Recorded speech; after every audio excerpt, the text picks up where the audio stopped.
Hello, I'm Dr. Catherine Lucy. I'm the Vice Dean for Education at The Ohio State University College of Medicine. And with me today is Justin Harper, one of our medical students. During the second year of medical school, I was looking for really an MP3 device to facilitate kind of our lecture-based learning. We podcast and record the lectures, and so I was just exploring that, and through a role I have on student council, was able to see kind of how the previous program using a Palm device was going, and looked at the capabilities that the students were using and saw most of those same capabilities and more in the iPod Touch. And so approached Dr. Lucy about the possibility of looking into this as a device for everyone. Certainly. The Ohio State University College of Medicine and Medical Center has been involved with handheld technology for its students and its residents since about 2000. And we initially used, as Justin said, the Palm device, and found that to be satisfactory in the capabilities it had at the time it was introduced back 9 or 10 years ago now. When Justin approached us about 2 years ago now, we realized that the iPod Touch had capabilities that were going to be able to move us into a whole nother realm of both education for the students as well as patient care activities for the patients that we serve. And so we began a quick exploration of the capabilities of these new devices and realized that the enhanced video graphics and very much easier way to search the internet was going to be really useful to both our students in the classroom as well as our students and residents on the wards.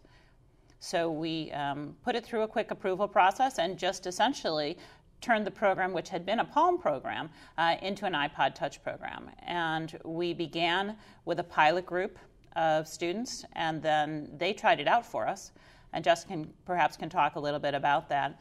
We very carefully chose a whole spectrum of students, those who were really tech savvy, as well as those who were a little bit tech phobic. And after an initial pilot period, decided not only to roll it out for our students, but also to roll it out for our 600 plus house staff at the medical center.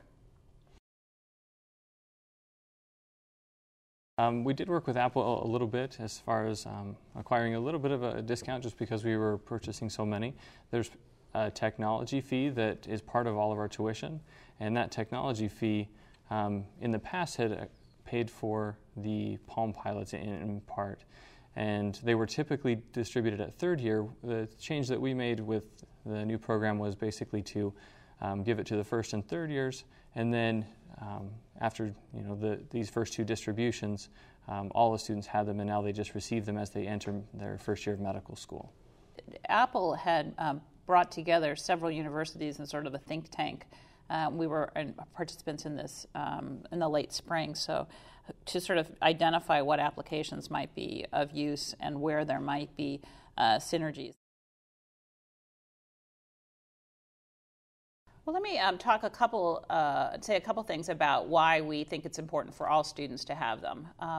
The first years use them not only for the things they use iTouches for, listening to music and things like that. But they do have access to all of our lectures that are podcast and can then be downloaded so that the students can study when they need to study.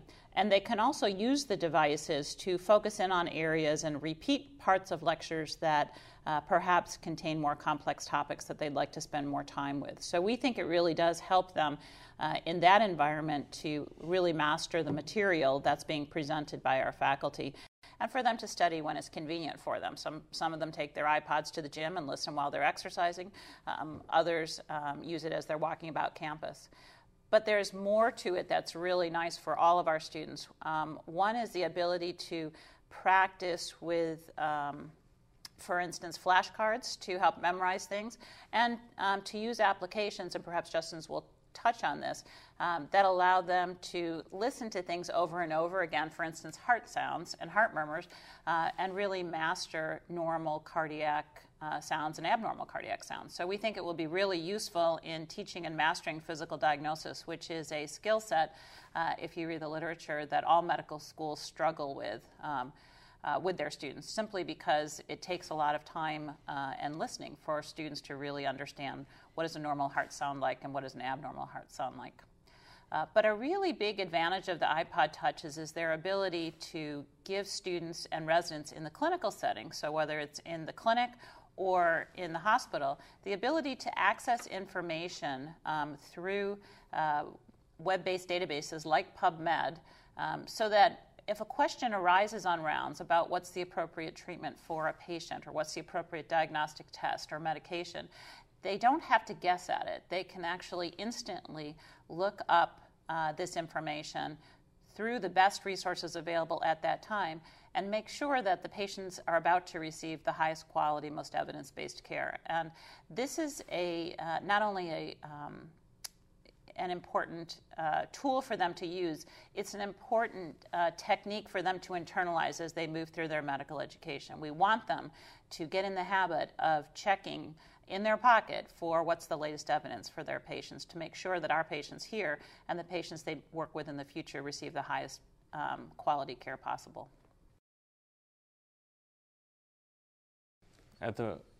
Throughout the medical center, there's a very quick wireless network, and the iPod Touch and both the iPod Touch and the iPhone take advantage of a good Wi-Fi connection, and so it can download at rates that are comparable in speed and flexibility. At least practically when you use it, it feels almost like using a laptop computer when you're on the wireless network here. One of the things I think that people ask us is, isn't this just encouraging the students to use this device as a crutch? And what will the faculty do when they're faced with a student who can just easily look up an answer? And I think the answer we like to give is that we want students to look up answers about things that they're uncertain. You certainly can never practice as a physician looking up every single thing you have to know. But one of the observations we've made is that the faculty are now questioning at a much deeper level. They don't just ask for a simple recall question, what's the dose of digoxin in this situation, or what's the best test for why. They can spend their time asking more questions about the student's ability to analyze the information and also to synthesize all of the information they're getting from the iPod Touch, from the patient, from the consultant, from the environment, to put together a reasonable plan for the patient that's going to be successful. So this isn't about giving the students a shortcut. This is about giving the students accurate information, and then we as faculty can teach them how to use it best and how to also select out from the myriad sources of information that are available for students and for practicing physicians these days, what's the highest quality information and how do I apply it to my patient here?